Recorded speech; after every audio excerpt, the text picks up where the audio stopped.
We put that there, then we look over there.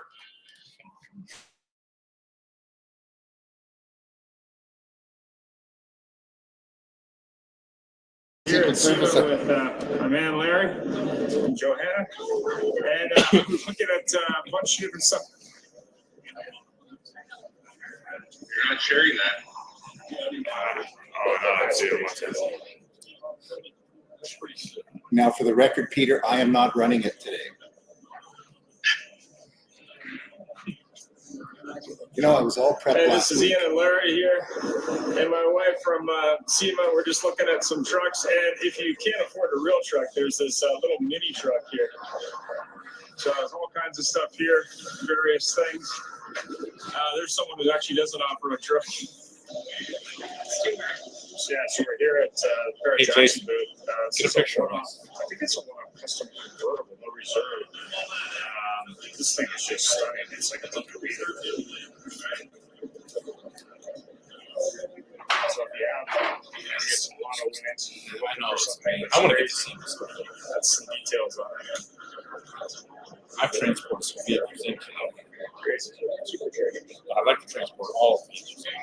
And there's got to be 20,000 vehicles. If you're looking for more EVs on This the conversion side or the modification, in the seats in the center. That cuts out all the. It matters right now. It's kids. Kids, the crazy thing though was the towing EV. Look at the supercharged Tesla Model X. Yeah. Legacy EV. There's the classic one. And they had a Volkswagen bus. This is an electric one, yeah. 1965.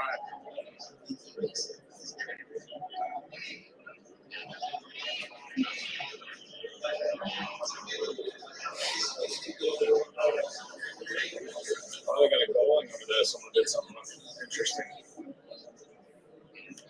Yeah, this thing, I couldn't believe they did this. Like that got to be the dumbest use of a going ever. So what is it? Is it an EV or battery? Yeah, converted to EV, an original going. No. Yeah. No. Yeah.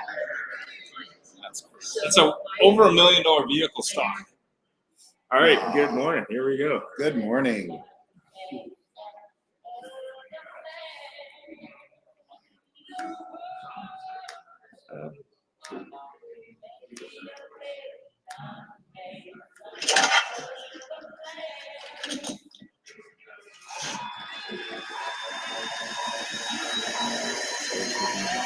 Ready, set,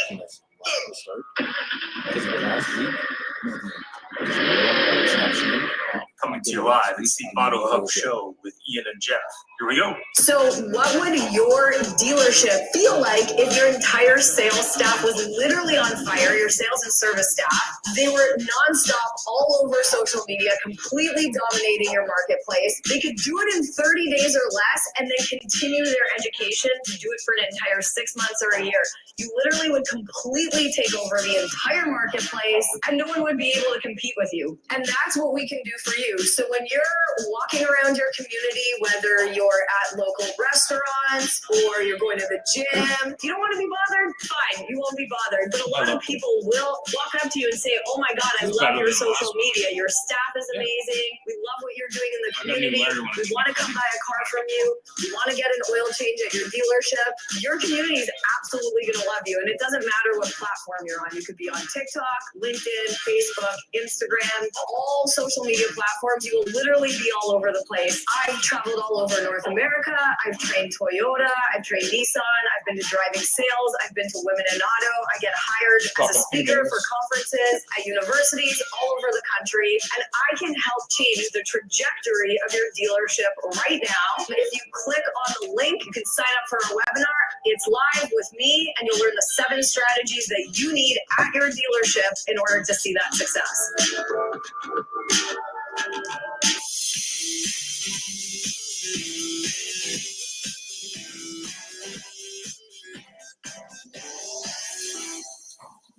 Hi, everyone. This is Paul Brobson, the CEO over at Trusted Sale.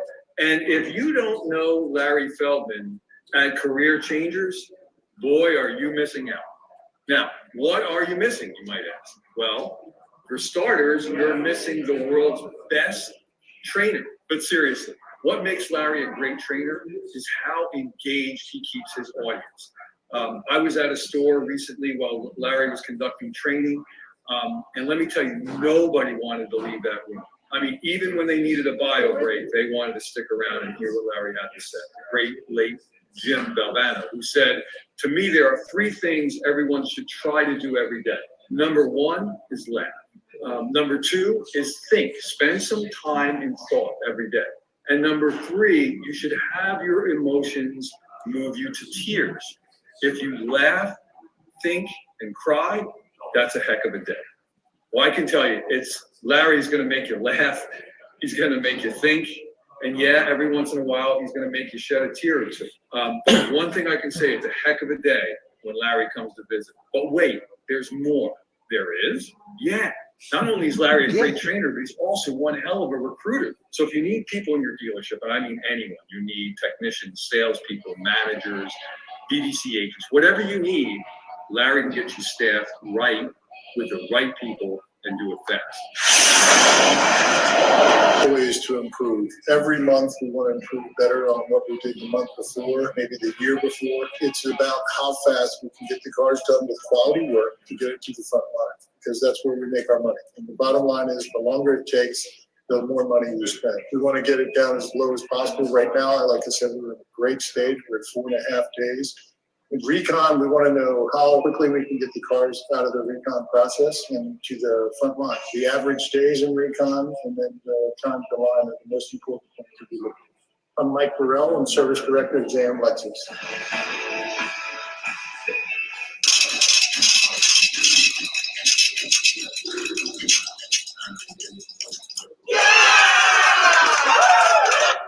Good morning, and here from Used Car Week, we're going to do a quick disclaimer and have a chance to do a slide deck for today's show. So we'll do a quick disclaimer. So here we go. So Jeff, maybe you can go over to the disclaimer. Well, the views and opinions today are those of our guests and not necessarily that of Ian and Jeff.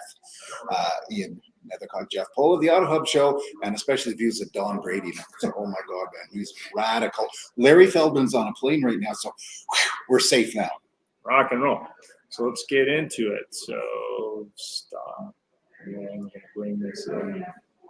And so here we are from Used Car Week in a very sunny Scottsdale, and where it's nice and cool at night and hot during the day. And there's lots of stuff going on here. The show's just starting to get going. They got their pickleball tournament on right now, so we're not going to be doing anything about that because we just don't play pickleball. But we have with us a very special guest, which is the real Don Brady, and we'd say to stand up, but this table's going to bang his knees. And hi Don, thanks for being with us, and for being here. And we know you've got a presidential campaign ongoing, in which he's trying to get out of trouble for printing up fake money. And we tried to pass this for breakfast, and that didn't go very far. So Don, thanks for being here, and tell us. What's your thoughts of Used Car Week? And, we know what you're trying to achieve. What are you trying to achieve? Well, I'm going to start off by saying that a show is not a show unless Jeff or Ian are at the show. So I was very excited to see. And I'm also very excited to know that I'm on their very first show for Used Car Week 2023 in Scottsdale. So that feels good. So I'm running for office, and the special election is being held tomorrow, which fitting, it's Tuesday, 7 November, sorry. And I'm running for America's Choice for Auto Shipper. And the cool thing is, I started this campaign about 3 weeks ago, maybe 2.5 weeks ago, and I already have over 1 million votes. The even cooler thing about it is I'm running unopposed, so I probably will win. I'm thinking I should win. So that's kind of neat. So if you could tell us a little bit about that, is that something that was your own adventure? Is that something that was actually out there that nobody was paying attention to? So really, I made it up, to be honest with you. It's just something that, people are always saying, man, I love your content on social media. Between my two platforms, which is LinkedIn and Facebook, I've got about 40,000 followers. And I actually do everything I can to avoid politics on social media. But this popped into my head and I'm thinking, why not make it somewhat of a parody? So I've been having a lot of fun with the memes and with my help, a good friend, Rob Angus has been helping me with the memes and stuff. But, the Brady Bucks, I'm actually giving away $1,000 worth of free transport. I'm going to be doing Not a official drawing. currency. Not official currency. I'm handing out American flag pins all through Used Car Week. And I'm just having fun, and it's just something else I can talk about on social media. Obviously, everybody knows I ship cars. I also, May of this year, 2023, I opened up my own little used car lot in Alliance, Ohio. So I'm actually feeling the pain that all of my dealers out there feel. So I actually like that too. And then Used Car Week. Jeff asked me to talk about Used Car Week. I really believe that Used Car Week is probably the most important show out of all the shows. And I don't mean to step on toes with NADA and NIADA and Digital Dealer and all those great shows. They're all great. But used cars with the OEMs getting a little crazy, to use my word. I think used cars, it's where it's at. And I think we all out there, the used car dealers and the new car dealers that sell used cars too, I think we need the help. And I think this is a great show to do exactly that. And now I can speak from a dealer perspective as not just the guy that ships cars for dealers. Rock and roll. So I'm going to talk a little bit this morning about SEMA. I was at SEMA last week. Not that I recommend doing 2 shows back to back, especially at that scale. If you haven't been to SEMA, definitely treat yourself. It's pace yourself as well. It's a pretty crazy show. It takes up the entire convention space in Vegas, plus all the parking lot space. So it's roughly 1.4 million square foot of space. And there's about 2,000 booths. What was really fascinating was the fact that most of the, I'd say, customized vehicles, a large percentage were pickup trucks, but you didn't really see the OEMs represented the way you would expect. You would have thought Ford, General Motors, and Chrysler would have been there really heavy trying to promote the trucks. But what surprised me is Lexus and Toyota were there promoting trucks probably in a bigger way than the traditional OEMs, considering vast majority of the customized trucks on the parking lot and even on the show floor that were very customized. And you saw one in the quick video there. It was like they had like a little truck core set up for a radio controlled truck, which was really kind of funny. But the scale of vehicles, the amount of vendors, the amount of diversity, even electric cars at scale, which was kind of interesting.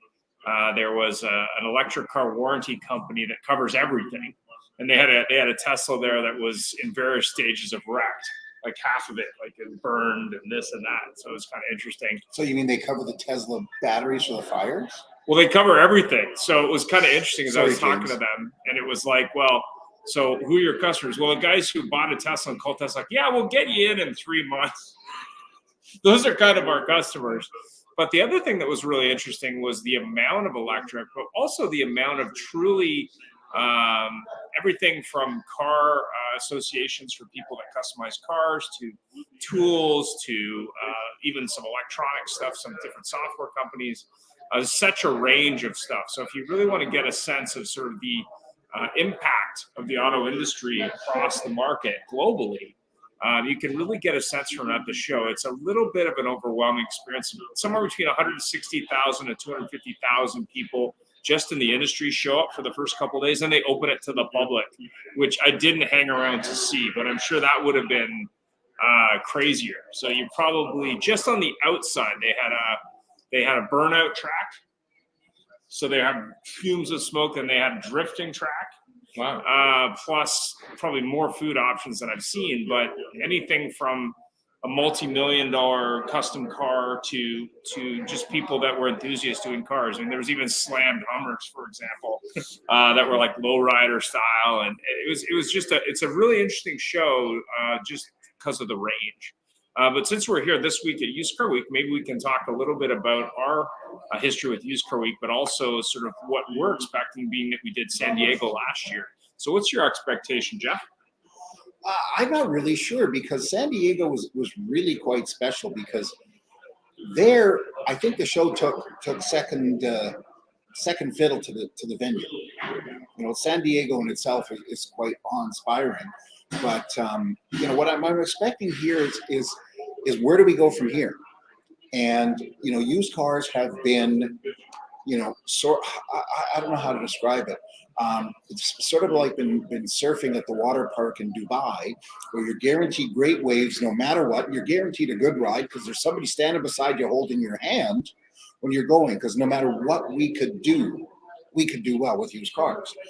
All of a sudden, things seem to have slowed down a little bit. You know, where there's new cars available. You know, I still am wondering why people are holding on to those used Teslas that they've had in stock for 6 months, with Tesla rolling their prices back and people picking up new ones after a huge wait of about 7 hours. And I'm excited to see what's going to happen here to help us move forward to. We're not going back to normal used car business. We're going to go back to something way different. This is my feeling. You know, I don't know about you, but I think it's something we've never come across, because we don't have that case where a new car is $26,422. You can negotiate down $1,500. There's $1,000 cash back. There's 0% financing, so you know XXX. Okay, if I can't do that, I'm going to a used car. Yeah. Now we're going to, and we're, you know, up where we are, we've seen a change in 2 weeks. We've seen a huge drop in prices of, you know, things like Grand Caravans, which were a staple of the used car industry, suddenly have dropped 15-20% in value for used ones. What do you see? Well, I mean, I see that interest rates are still hurting, obviously, with people that are financing cars. I also have noticed that we, as an industry, trained the customers out there that their cars are worth millions now. So the customers haven't caught up to us, the fact that the prices have dropped to where when you know, every dealer is wanting to buy off the streets. And I actually, pardon me to interject, no, it reminded me of something. So on the news this morning was a commercial for Carvan. And it had Dak Shepard and Kristen Bell, I think that's his wife. And they're sitting there going, he goes, honey, look at this. We can sell our car for this. Let's buy it now. She goes, hold. That's like a stock market thing. Well, oh, it's gone up. Hold. I'm telling you to hold. And we're educating people. And then she goes, sell. Look at that price. I don't know. I think you're right. Yeah, I just know it because I've been actually calling my area, and it's I'm looking at what they're asking for the car, and it goes back to, and this is a very car guy thing to say, but how much money's in the glove box, or do you have two of them for the price you're asking? And they're, you know, and I always say, you know, I'll check back with you in a couple of weeks and a month or 2 months, and they're still out there with the same price. They might have lowered $100, you know. But I just, you know, sourcing of used cars is always a challenge. It's always a challenge. I mean, really. But I think it's more so now than ever, in my opinion. And what's your thought? I mean, it was kind of interesting to see the scale out at SEMA of the electric car customization, because there was a lot of companies making motors and all kinds of stuff. But yeah, as you see what happened with Hertz last week, and as you see sort of the huge move away, I think it was started by Toyota, former CEO had some thoughts, but the huge move away from all the OEMs are now saying, well, we've lost a lot of money. There's a lot of inventory. I mean, what do you think that means for the used car prices in general on the electric front? I mean, what's your thought? So I will say that if you are a dealer that wants to buy a pre-owned electric car and you don't know a lot about the pre-owned electric cars, I would try to avoid it, right? There's actually guys out there that have started a dealership. Just all they sell is the electric cars. Yeah, it's kind of neat. My opinion on electric cars, and you guys, I don't know if you remember or not, but I was on Charge Across America. So I raced or rallied a Volkswagen ID4 from New York City to Los Angeles, California. I have always loved electric cars. I've been against the push to make everybody drive electric cars since the first time I heard it. I couldn't believe it. You know, let we the people decide what we want to drive, and if we want to drive an electric car, great. I think that they're great cars. They're refined. They're quiet. They're fast. They're neat, right? That doesn't mean that that the OEM should make a dealer sell electric cars and threaten them that in 2035 that's all you can sell. On a transport side, the weight alone of those electric cars, the carriers most of them can only carry half instead of 8. They have to carry 4, and they got to charge more money because they got to fill the truck, and the truck is full. Is there a bigger challenge to shipping other than the weight electric cars? Well, infrastructure wise, yeah. I mean, they go into a weigh station, they're overweight. If you have a full truckload of EVs, you can't go. I mean, they're going to stop you. So yeah, that's not even really talked about. And then when you do talk about it, I know that the industry, the transportation industry, has tried to get the government to move up the weight to allow it. But then you get questions of what about bridges and the infrastructure of the roads. And it's actually funny because where our little lot is in Alberta, in BC, we're right near a border crossing from the States. And Tesla, I think, ships most of their cars by truck. And they come over and it's a car carrier filled with 10 Teslas. Now, A, how are they getting across the border? Yeah. B, how are they? I don't think they got across a bridge somewhere. So that makes a lot of sense. That never even occurred to me. Yeah, the weight is definitely an issue. But I think what we're going to find. I mean, I can't remember. I think it was Liza Borges that was talking about her storefront way back when CMA kind of began, and she talked about the fact that they had electric cars. Like, I mean, electric cars. They were in the 1800s. There was electric cars. We've always tried to do this. Yeah. But the push to all. I mean, we are not, as a country, we are not ready for all electric. We're just not. I mean, and so I think you're going to see. It's just like, and it's not going to be a fail, but in a way, it's going to be a fail. I mean, I think, and then they're going to go back to somewhat business as usual. But the sad part is, I have a good friend of mine, Ford dealer, that's no longer a Ford dealer because he couldn't afford for the complete switchover and all the money that Ford was demanding of him. So, obviously, this EV thing has been a shakeup to the core of our industry. Well, certainly for Ford dealers, that. Initially, people looked at other Ford dealers and went, "You're not investing. You're a fool." And now, with a small dealer sitting with 35 or 40 Lightnings and who knows how many Mustang Mach-E's, and a $1.5 million investment just to the Ford side of it, forget what they had to pay on their own. Yeah.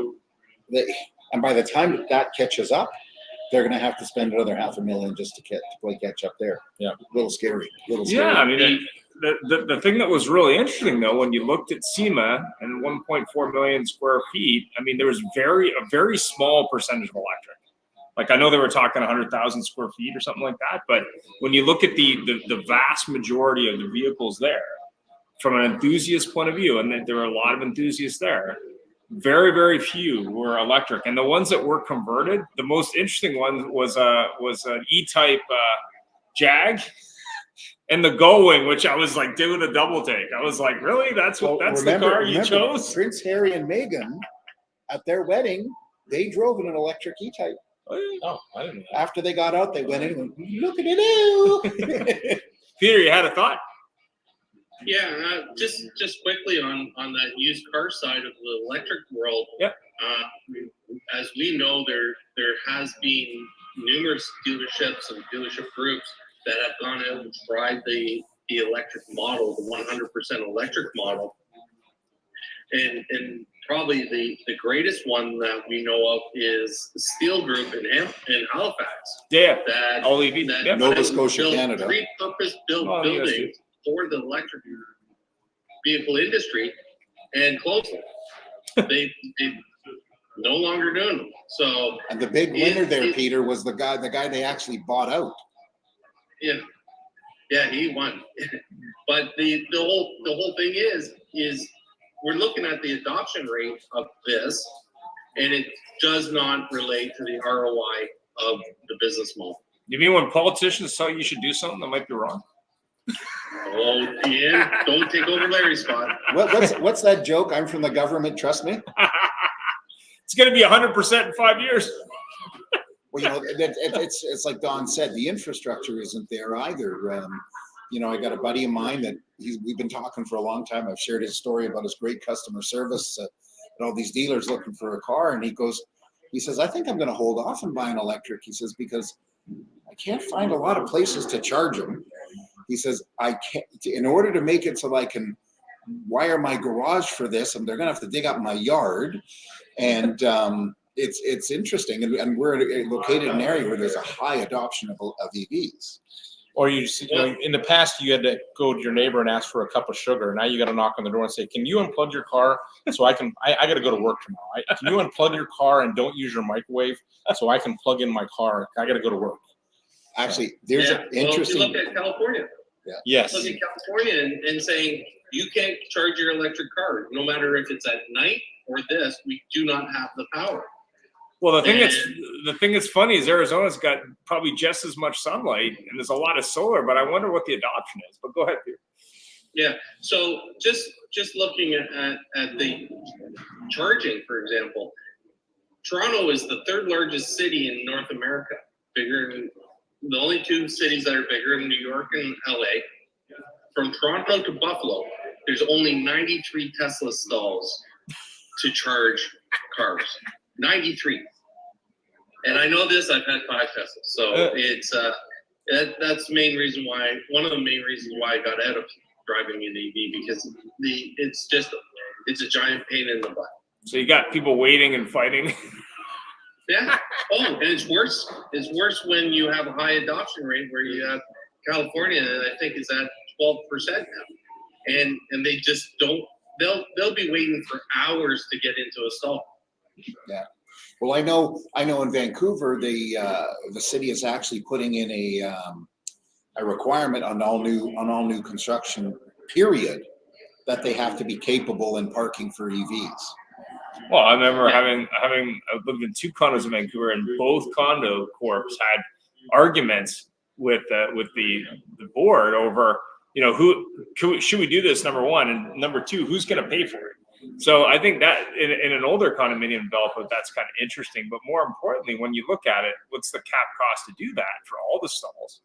And then, you know, what's the percentage of people who are actually going to use it? Like, I mean, I think based on the research I've done, that high watermark, and we're talking cities that are very into this, big areas, it's probably 15 to 20%, and that's your high watermark. So that 100% number is a daydream number.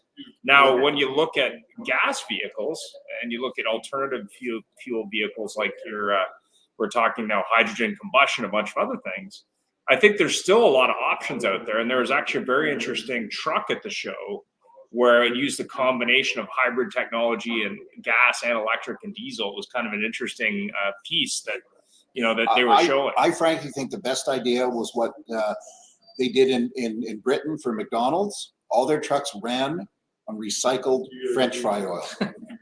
Now, the best part is it was free advertising, because that truck drove by. Fries, I want fries. So just one last thing on the EV side. Did anyone see the news about the airport in Britain where there was a car fire and it spread to an electric car bay of people charging their cars in the airport? Nope. Please explain.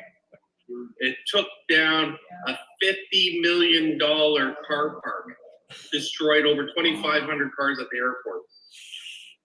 Oh. It was a diesel engine Range Rover caught fire. Yeah. But it was parked right near the electric car bay, and because of the quickness of an electric fire, it destroyed the entire parking structure at the Luton Airport. The whole parking structure. And putting it out's a problem. I'm sorry. I think that was that was purely political. It was designed to downplay the ethics of the EVs, and it was purposely set. And it's the fault of the EVs, because how dare they be parked near a fiery Range Rover? Yeah. Which probably was diesel, I'm sure. But you know, He said it was diesel. Yeah. But here's the funny part. When we twist things, so like we're here at Used Car Week, we're talking about used cars. We know used car dealers have this reputation, and you know, I really think Don should not be wearing his Robin's blue tux or his purple one he's got. I think he should be wearing the pants from his purple tux, the blue jacket from this one here. I probably got a green one with a green vest. He needs a red tie, and he needs white shoes if he's going to be at used car week. And a tie that spins around, maybe. Yeah, exactly. You mean the Herb Tarlick kind of scenario? Is that what you're saying? That's exactly it. That's that reputation. Guys, I like to stay kind of low key. Yeah, low key. Yeah. More Well, low as key. Don told us today, he is inherently shy. I am shy. Yeah. It's a true story.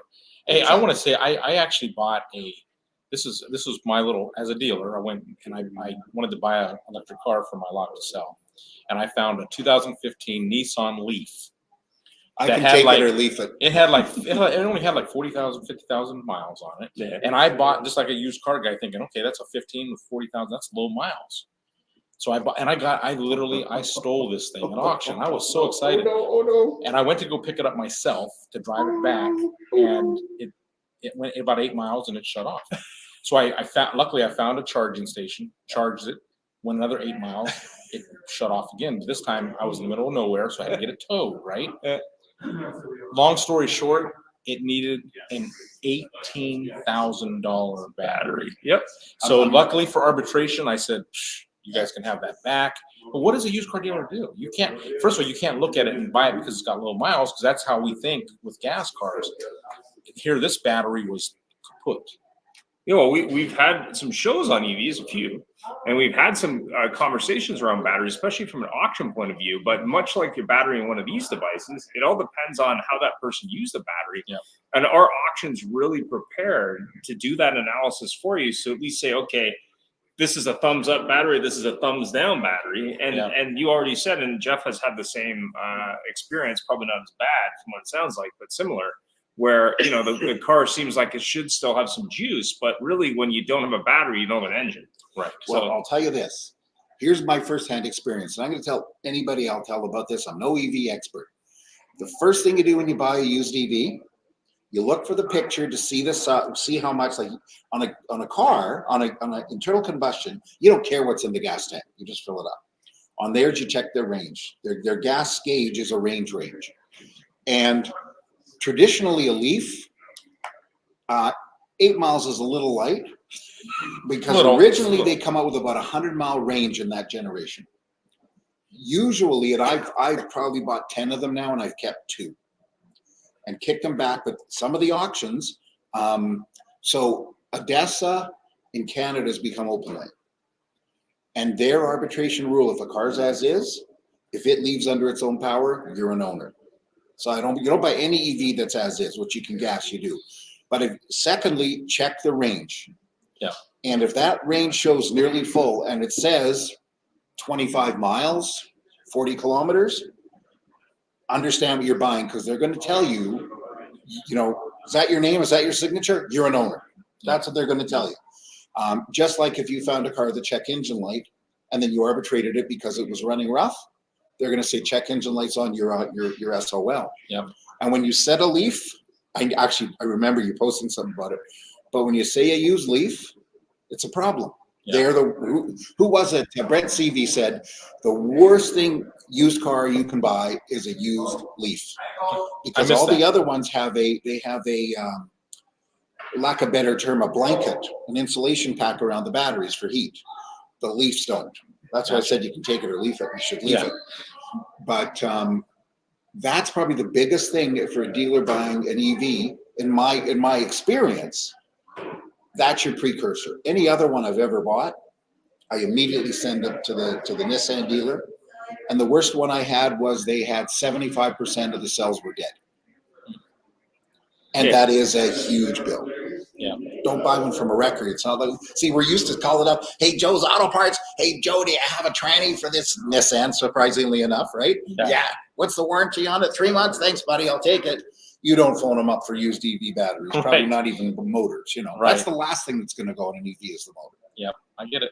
Yeah, and when you look at the history of what I consider to be alternative fuel vehicles, when you look at hybrids that have been around probably for what now, 20 years-ish, you know, there's batteries involved in that, but you got to remember the scale of that battery.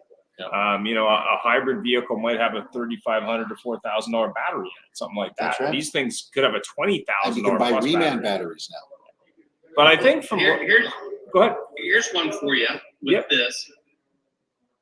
Tesla, when they first came out, you had to change the gear oil in the motors. There was an actual gear oil in them. Okay. And you had to change them like you would change oil on a normal ICE car. And it was brutally expensive. I mean, brutally expensive. Like, what are we talking? Thousands? It was like $700 Oh, for that's not each, that but each axle. Oh, each So that's axle. an So you're $1,500. And then after owners complained and complained and complained, they dropped it from being a warranty requirement to change that oil. So like a So like a then nice you to had have. all these people driving these Teslas with oil in this gearbox that became the consistency of molasses in January, and it wasn't helping. It was burning out the front and rear ends, Ooh. and it was an absolute nightmare moving forward. Now I had 200,000 K on mine when it was wrecked for a bumper cover, and it had never had the oil changed in his drive shafts, and because it wasn't mandated by Tesla. Now, because of that, I got 80% of my range. The degradation of the battery went down. Huh. So it's an interesting thing. Used cars as EVs are a challenge in itself, but then when you add in the maintenance and knowing what the maintenance should be, because everyone promotes, hey, it's an electric vehicle, you don't do oil changes, you don't do this. They brake on they have regenerative braking, so you don't use your brake pads, you don't do, so you would go into it as a dealer, as Don did, and Jeff did, and say, hey, I got a winner, I got a car with 10,000 miles on it or 15,000 miles on it, and you don't realize it's a dead battery. That's all it is. Yeah, a low mileage EV is a bad thing Well, Yeah.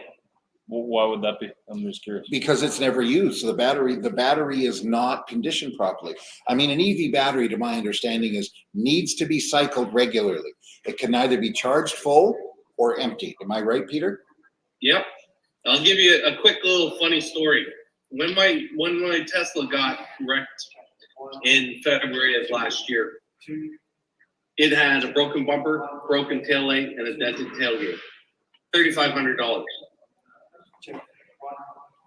Because of the parts issue of getting parts, it sat in the body shop for 9 months.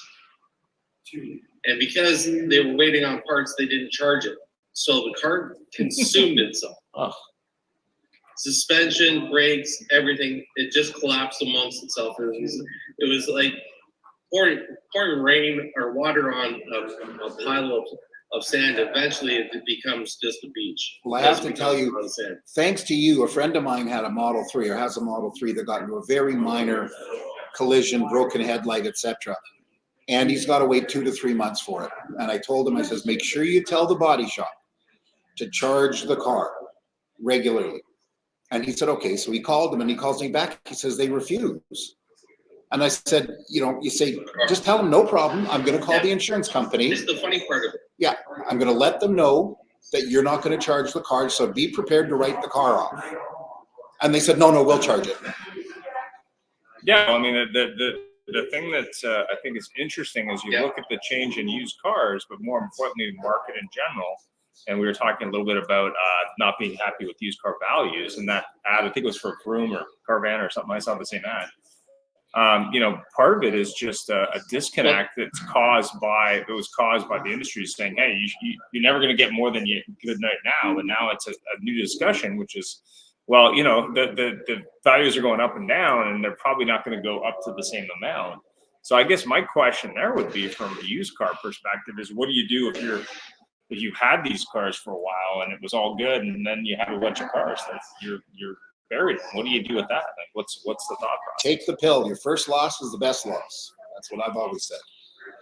And then, and what are you hoping to get out of used car from a used car dealer perspective? What are you thinking?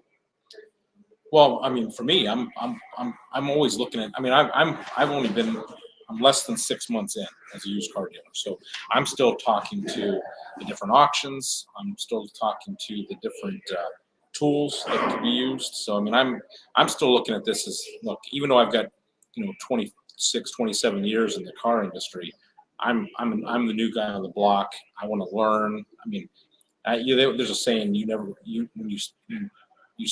don't stop learning till you die.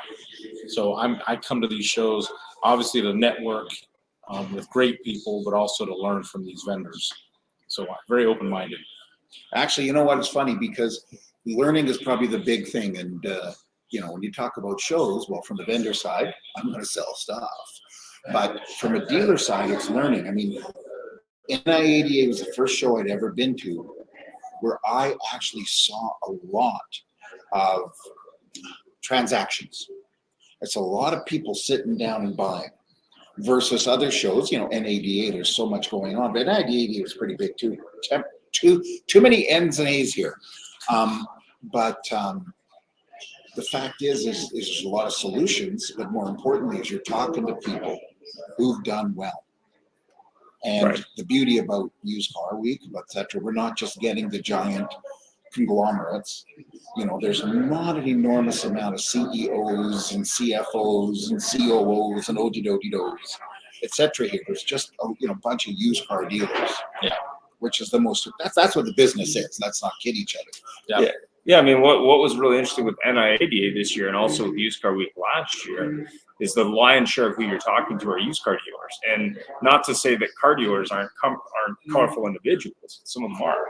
But I would say used car dealers as a group are not only a larger group in North America and around the world, they're also more colorful because they're not bound in by these restrictions that the OEM put on. So they tend to be a little bit more interesting characters, but more importantly, willing to try things that maybe an OEM branded dealership group may not be interested in because, the OEM says I have to do this. I don't really want to, but it's kind of like this. Whereas a used car dealer is like, well, tell me more about it. They're open-minded. I mean, we talked to a couple at NI88 who didn't even know anything about selling cars, who set up a dealership based on having a couple grand in a car. Yep. So, if you're looking for real outside of the box thinkers, I think the used car dealers are definitely there. But more importantly, they're not afraid to share it because it's not like I'm competing with you in my 20s or whatever it is, right? Yeah. I'm in your neighborhood, you have a Ford dealer, I have one, or whatever. It's like, I'm trying to make a living selling cars. Maybe you can help me with that. I mean, one of our friends in New Orleans market, he says, I don't want to buy your whole dealership. I just want to buy a percentage of it.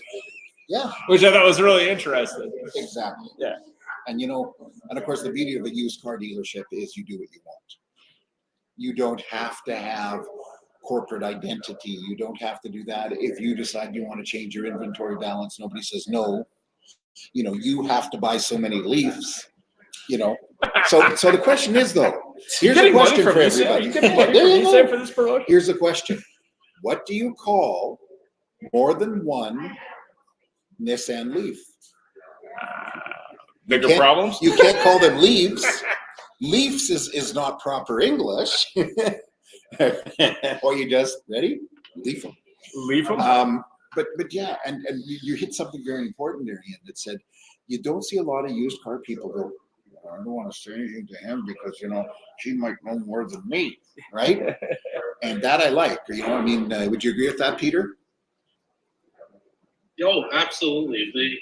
The used car industry is a open industry because of deregulation. There is none there, and that allows people to specialize. That allows people to do all kinds of great things in what they are passionate about. You touched on Carvana. Carvana is basically an at-home shopping ability for used cars. They're advertising now the key factor of cars under $20,000. They have the greatest selection of cars under $20,000 because they've gone after. They bought a bunch of auctions so that they could have first pickups. They did a whole bunch of different things to magnify their business model. You look at people like Don. Don is the consummate small town dealer that everyone trusts, that they go to. They don't go to just to go buy a car. They'll go and drop in and have a coffee, because that's the relationship model.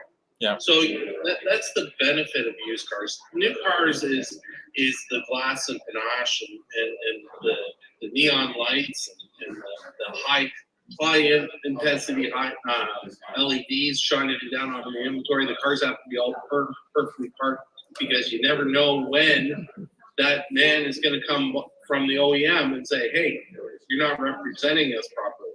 Well, we had the And, opportunity. by the way, you have to spend another $2 million before, if you want to continue our relationship. And in today's economy, it's just not there. Well, we had the opportunity at NI88 to interview a very interesting gentleman. Definitely watched the interview. It was a shocker for us. We had one take on it, and by the end, we had a different take on it. It was supposed to be a 20-minute interview. I think it ended up being about a 45-minute interview of this gentleman's life story, but more importantly, his success turning his life around in the used car business. And when you hear these kind of stories, I mean, it's clearly almost movie worthy, just the roller coaster of it. But him getting a new car franchise, I just don't see that. So you look at this guy. This guy's like 6'4". He's the size of the Rock. He's built like the Rock. He's got the personality of the Rock. He's the nicest guy. And when he started talking about things that you wouldn't imagine, you could almost see a tear in his eye. He had been in jail. He came out of jail. He had, he got into steroids, bodybuilding, and then started dealing with it and stole from his employer. His employer gave him a new chance at life. He paid him back in spades. He's opening up his third lot, and not a negative word out of his mouth. Going back to last week's show, the positive thing, not a negative word. He didn't say anything about these jokes or nothing else. And the guy's becoming wildly successful. However, I could not see him with a new car franchise going in there and standing there like a bunch of puppets with all the other guys going, "Okay, Mr. CEO of the OEM, and I will do it your way." He just sitting there going, "Hey man, nah, I don't want to do that. My customers don't like that." Yeah, it was definitely one of these situations that you're thankful for the used car business, because it's a person's able to turn his life around, but more importantly, help other people. And he clearly learned a lot of lessons, some of them extremely hard ones. But when you look at the traditional business world, whether it be car dealers or elsewhere, you just wouldn't see that kind of story. Like it was one of these things where we were anticipating one thing, and then we were interviewing it. It was like, wow, like it was craziness. Just the breadth of the story. And I mean, we interview people all the time. Every once in a while you interview someone and you're shocked. This was one of these questions of, it just kept going on. Like the story, it kept going up and down, and it was not at all what we thought. It's definitely a life turnaround story. But what was ironic, as Jeff pointed out, was the gentleman that actually he had initially stolen from was the one who gave him a second chance. That's right. So that was really, really interesting, because it just goes to show that even someone in the used car business who's an owner and quite successful saw something good when he saw it coming down the line. And generally, when someone does time in jail, you don't generally see people saying, "Yeah, let's invest in that guy." Like that's pretty unusual. Well, and that says as much for the other guy, where his investor, as it did for him. Yeah. But the thing is, he didn't just say, "Here, I'm going to give you a job." And this is one of the things we talk about in the business. "Well, you can come work for me." So you can come work with me. If it works out, we can talk about equity. We can talk about expansion. And at one point he was looking at buying another lot himself. And the guy said, "No, I'll back you on it." Now that's a big deal, but it's interesting because it's a whole circle of positivity. Because he had negativity more than any of us could even imagine. Because nothing worse than getting yourself caught in that. I'm not gonna say the drug world, because it wasn't totally illicit. It was just roids. Big deal. That's clean stuff. But it was very interesting. But again, You probably wouldn't find that in a new car. They probably wouldn't give them a new car franchise. No. I mean, it was a testament to the people in the car business, which we all know it's about the people, not whether it be customers or people in the industry. Cars are what we do, but more importantly, it's a people business. But what was really interesting as we went around that show and interviewed a lot of different people was just the fact that it was an industry that someone who maybe didn't have a fancy degree or didn't have a lot of family money or didn't really know what they were doing were able to get into and turn it into a living. And that's, I think, the big difference between a multi-million-dollar Mercedes dealership owner or multiple franchise owner and someone who starts selling used cars. Back in the day when my grandfather started the business, he started in gas stations and then cars. But at that point, it was a lot easier to get into a franchise because it was a somewhat new thing. It wasn't like today where it's like, oh, by the way, yeah, you got to build a $20 million building. Well, but this is why the groups have done this. Even 25 years ago, Yeah. The manufacturer still had what, depending which brand you were, either a dealer investment, manufacturer's investment store. Somebody with a little bit of money could put it up. They had 18 months, 24 months, 36 months in which to buy the business with their profits. And a little guy got a chance to get in it. Now there's a new point.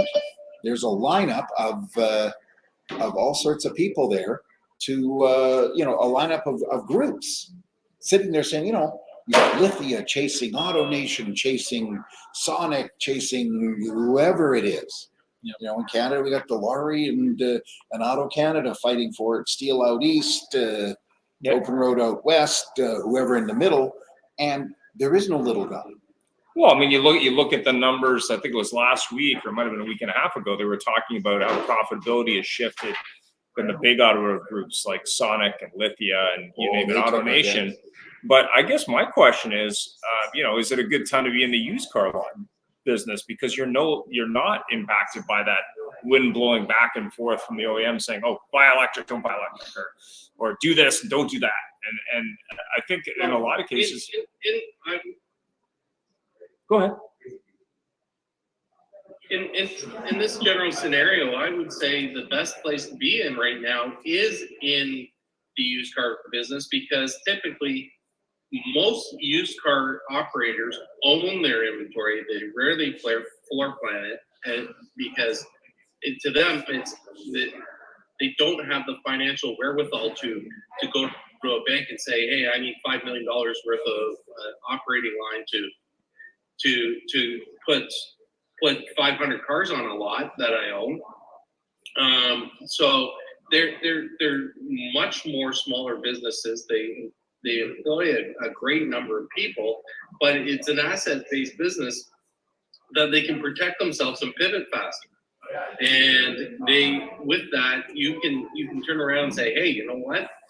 We don't want these $30,000 BMWs that we thought everyone wants. We want the $10,000 to $15,000 Civics right now because everyone needs a fuel efficient car because the gas prices just spiked again." We've actually just made a decision with our place. If we're going to spend money on something, it's got to be a truck. Going back to the SEMA thing, truck. Other than that, we're trying to keep that $15,000 or less car. We just got in got a connection with somebody that's got a tow yard. And a lot of older cars, people won't, if they've been sitting there, they'll just leave them. So they grab them, and we're selling these, 2008 Mitsubishi Lancer with 200 and something thousand miles on it. Lasted literally the day, and we're going, and we can get around the rules by making sure it's safe and representing it. Look, it's old, it's got lots of mileage, it's going to stop for sure as of today, and that's where the market's changing too. You're right, Peter. What do you think? I mean, Don, you're new at this, but what have you learned? So what I'm doing is I just started financing people. So I was doing cash only.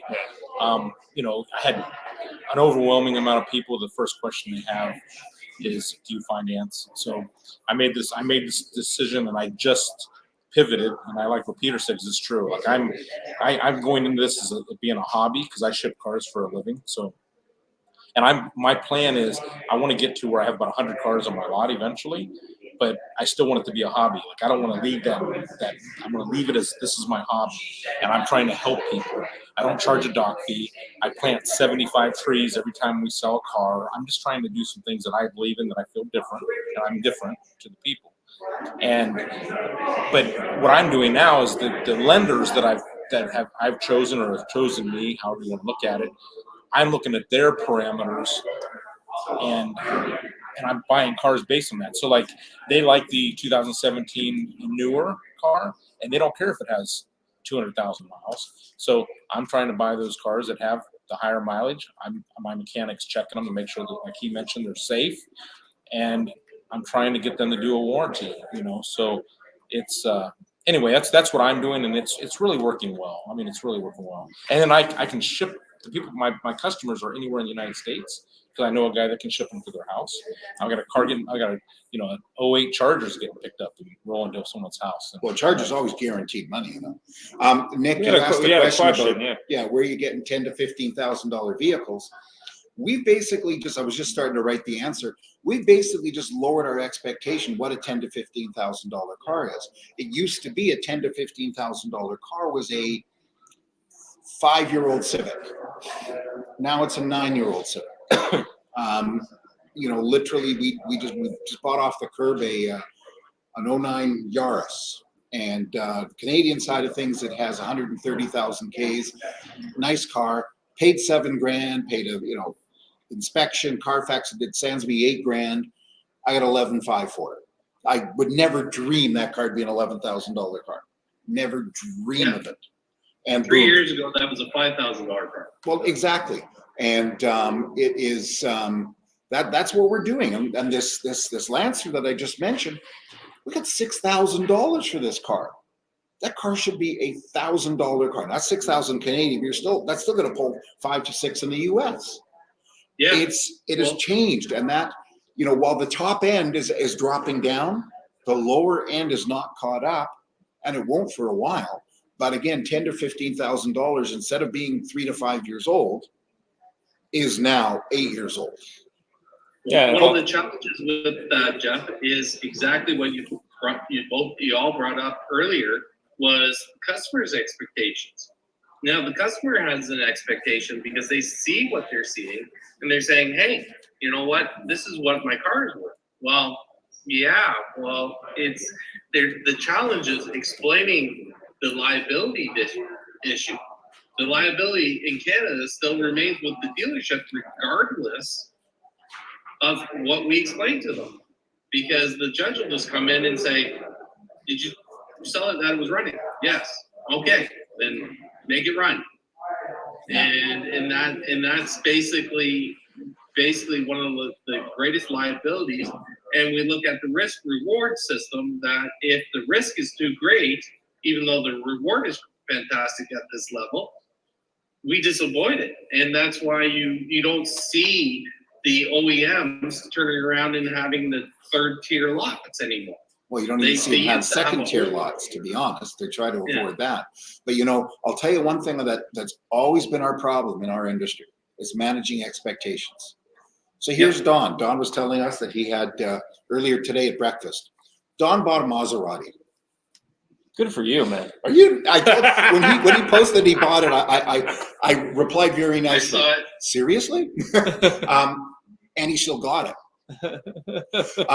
But he said something very good the other day. And a young kid on it, he was all excited about it. By the way, in car term, we use a different term. But he was all excited about this car, and he wanted to buy the car. And Don said, "Okay, before we talk about you buying the car, actually share your story. Why should I talk for you?" Well, so he came in. He was very excited about the car. 19 years old. And he had a trade that was not a real nice trade. He had his key sitting on the table, and I told him, I said, he looked at the car, we drove it, he likes it. And I said, well, here's what I want you to do. I want you to check with your insurance agent, find out what the insurance is going to cost on this car. And then I want you to call whoever does your service on your cars, find out what it would cost to get an oil change, just maintenance on the car. And he got really, really upset with me. And he says, so you're not going to sell me the car. And I said, I'm not saying that. I'm saying I want you to do a little bit of research because I'm not into this to where a week from 2 weeks down the road, you call me and you're all upset because you can't afford this car. So he grabbed his keys and he stormed out of my dealership. And the young man that I hired to do sales for me, he was even baffled. He says, you just talked him out of buying that car. And I said, well, I said, Gage, I want people to be happy with the purchase. And I said, the name of my dealership is Don Brady Consulting, Inc. That's my name. So I'd rather be that transparent to that level. I didn't even think anything else of it.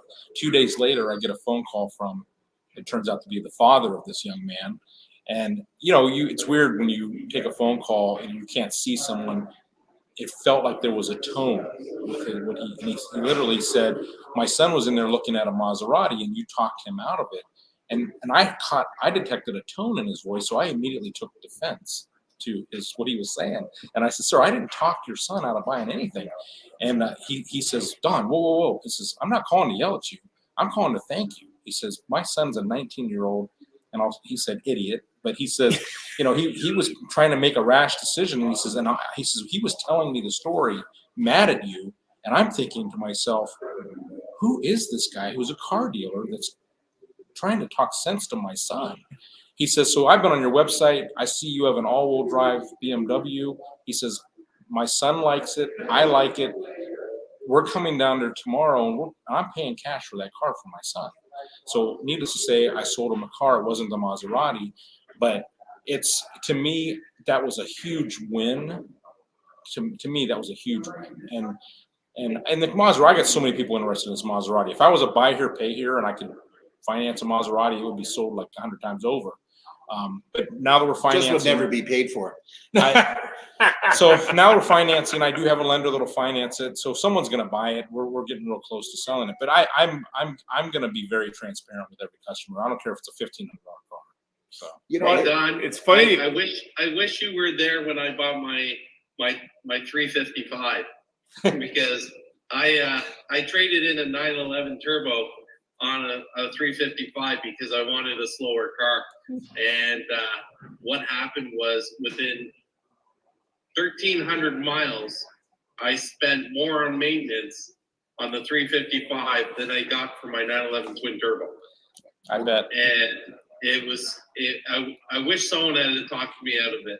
Well, going back to our discussion this morning before we came here at breakfast, it's not the fact that you can buy the Maserati because they're cheap, or a Ferrari, which they aren't.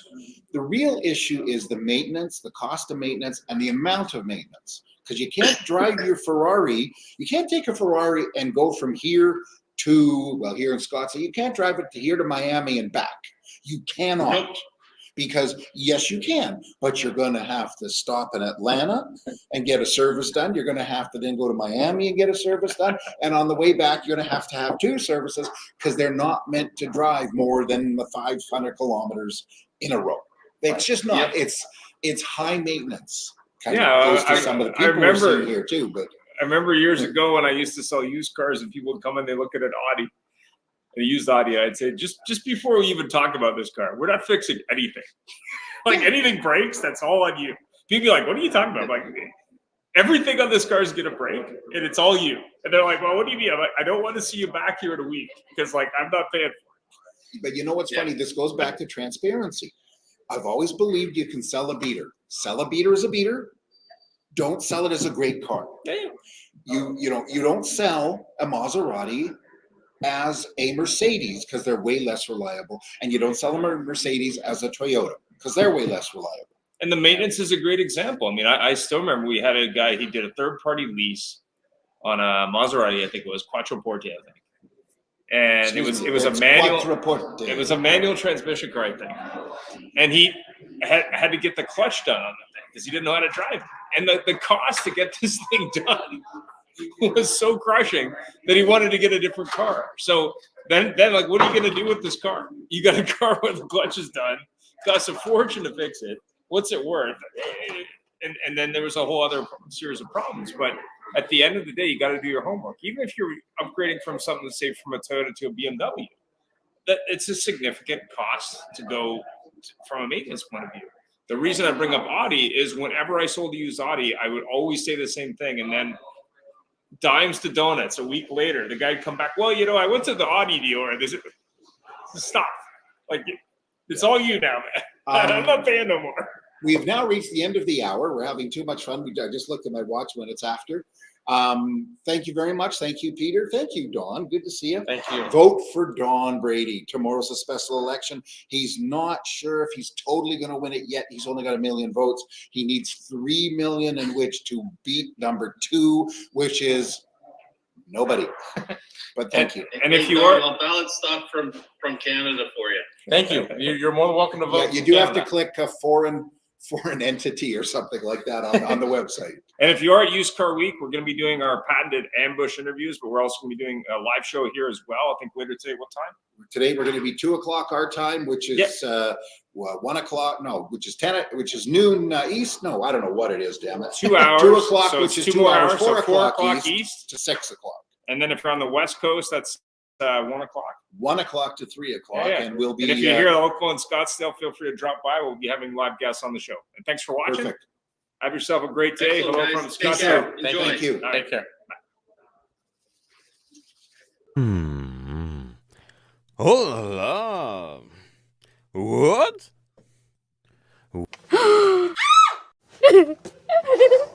Thanks for joining us. It was a great show, and follow us anywhere you would like on your favorite podcast, on Facebook, on LinkedIn, and of course on our YouTube, or subscribe to our own channel. I believe I was on your first show. Well, thank you. Can't believe you took the time.